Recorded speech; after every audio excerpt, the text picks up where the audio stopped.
finally figured out what I was missing. When I'm going live on my phone, there's a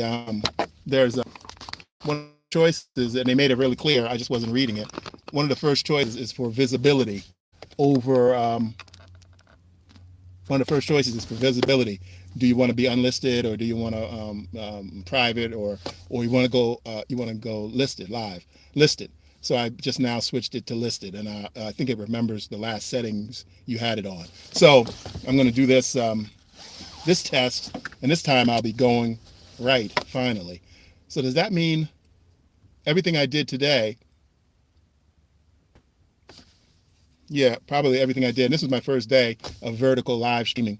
So everything I did today when I was home was set to be unlisted.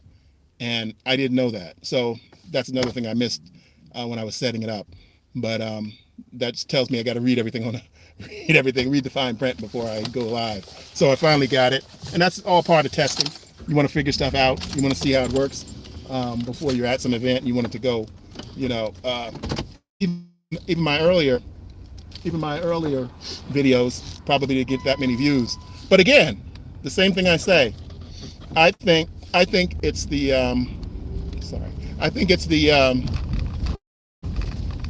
I think it's once it's done. I don't know whether it's going live. When it's done, it's going to be saved and it's going to be registered as unlisted. Because how could I sent Vic a link today, so he was able to join me on my very first vertical live test, and he was able to see me, so that was good. But now I know that there's that choice to be made right before you actually go live on your cell phone, and it's probably the same thing on the desktop too. I'm going to test that out probably, but I don't know. You know what? I don't think the only reason I don't like going live on my desktop is because I don't have as much control over the placement. Oh, and I can't, because most of the time when I'm editing and I'm streaming live, I want to show you my desktop. So there's going to be no way to show you my desktop if I'm using my desktop to stream from. So that doesn't even make sense. So again, this is my third attempt today to go vertical live from my cell phone. The other two attempts worked. I think the video was marked unlisted. And what I don't know is if unlisted only mean, and while you're going live, you're actually going live. So that's a question I'll ask when I get home this evening and I'm able to log into my Google account and do a quick check of that. So I'm going to turn here. I haven't been down this street in a while. I don't know how bad they were affected by the fire. I'm up in Altadena now, and I just went to Aldi's, and right across the street from there, right across the street from my daughter's middle school, was Elliott? Yes. And everything was burned down. It's amazing. This is the first I've seen of it. Here's a couple of lots over here on my right where they lost their homes. Looks like 4 homes were lost there. I'm heading down here now. This is a little side street in Altadena, and I'm heading back towards Pasadena. But yeah, it was amazing to see all that. It's sad for the people. When those fires were raging, you know, I thought that it would make it all the way down to Pasadena because they were helpless. The fire department was actually helpless. There was nothing they could do, especially in some places where they didn't have water, they didn't have enough firefighters. There was just too many fires, and also on the other side of all those fires. It was just amazing, unbelievable. And I thought it was going to head over towards Pasadena. I had already did a mental accounting of what I was going to take. There was going to be a lot of stuff that I would have had to leave, that I would have been sad to leave, but there's nothing you can do about it. I definitely was going to take my laptop and my hard drives because I have work there that I'm constantly working on, clients' work and stuff like that. So I would have had to grab that and take it out. There were some photos that we would have probably wanted to take, but I think those photos are too far packed away at this time. So there was a lot of stuff that would have been important to us, you know, that we had to take. We had to get mentally prepared for that too. But luckily it didn't get all the way down into Pasadena. was just lucky for that, I guess.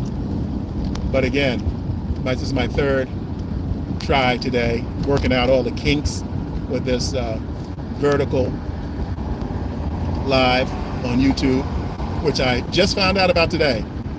They said that it came out in February of last year, 2024, and I hadn't heard of it. I need to do a search maybe on ChatGPT to ask a question, prompt it, give it a really detailed prompt, and prompt it for what other features are available for streamers, content creators on YouTube, in addition to, the vertical live streaming that I didn't even know about. So I didn't know that would play a big role in working and moving forward on this channel. I'm making some great progress on my channel, but I got to the point now where, I'm creating content and I'm not reaching enough people. I've made a lot of strides already. I'm almost at which I'm thankful for. I'm almost getting close to my 500 subscriber. So that's a big milestone for me. That puts me halfway, but the watch hours are something that's really difficult to accumulate. But I've been doing pretty good on those also. But I wanted to figure out what else can I do? And this is one of the things I can do. I do a lot of stuff. I do a lot of editing. And my channel is about, acting, directing, and editing. So I'm going to start, live streaming a lot of my editing content. And as I'm talking now, talk through what I'm doing. And hopefully it can help some people who, want to learn from, behind the scenes, want to learn what's going on, what you can do, ways to save time, ways to cut corners. I edit most of my content now with Premiere Pro. I used to be a die-hard Final Cut Pro editor, and I had been with them. I've been with Premiere and Final Cut Pro from the very beginning. That's how old I am. And I was with both of them from the very beginning. And Final Cut Pro was much more pro. And then, after about, 10 years or so, they decided they wanted to open up themselves, which is a money-making decision. And, that's what companies are supposed to do. They want to open themselves up to more of the general public. So they put out a watered-down version of Final Cut Pro. I forgot what they called it. And they actually stopped developing the Pro version, which I had been using for over 10 years. I think it was over 10 years. And I had been paying like $1,200, $1,300 every year to get the new version. And that's when they came up with the great idea of going to that subscription plan, like a lot of these services have now. It's great for the company because, I use Premiere when I'm on the subscription, and I know they make more money from me, but I'm one of the ones that actually use it every day because I'm an editor. That's how I pay the bills. That's my bread and butter, editing. And so I edit every day. And so I use Premiere Pro every day. So the monthly fees that I pay are worth it to me. But most of the people, most likely, they use it when they have a project or they use it sporadically. And they still pay those fees to keep it month to month. And that's the way they make more money. But again, that's what companies do. If I owned the company, I'd do the same thing. So I'm not complaining about it. It's just a fact of life. If you can get your customers on a subscription base.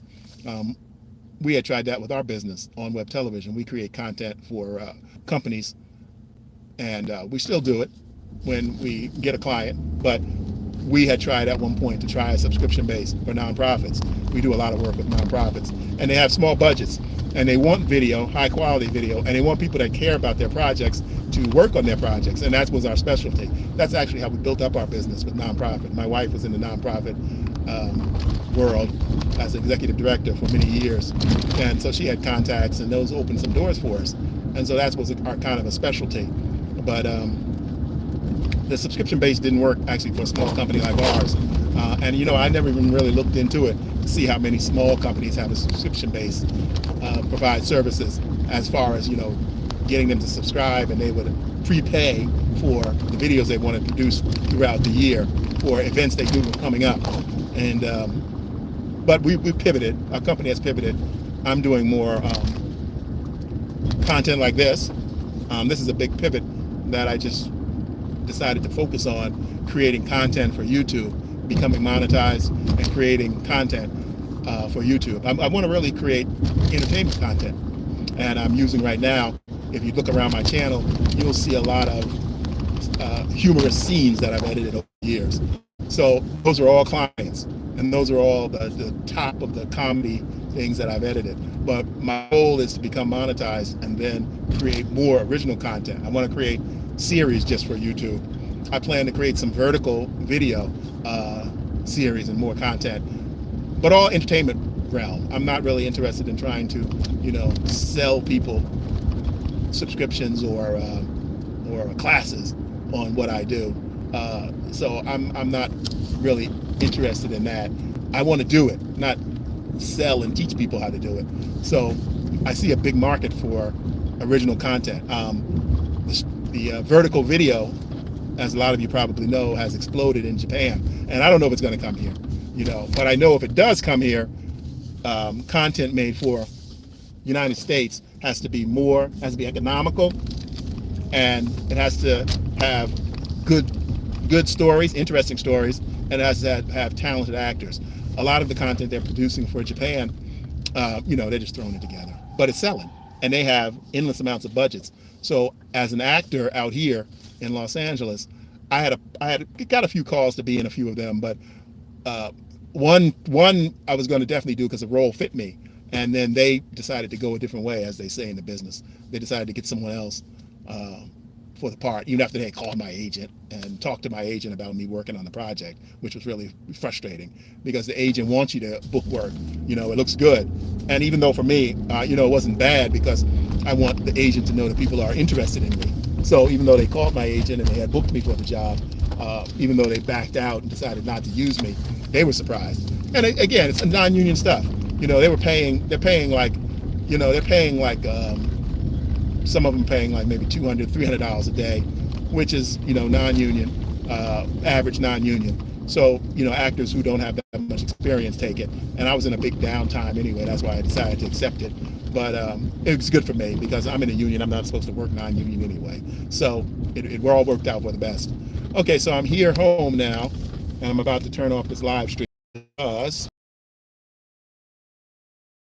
it was marked as. So we'll see how this works out. I'll check it out when I get in. I'll see you again on the next one.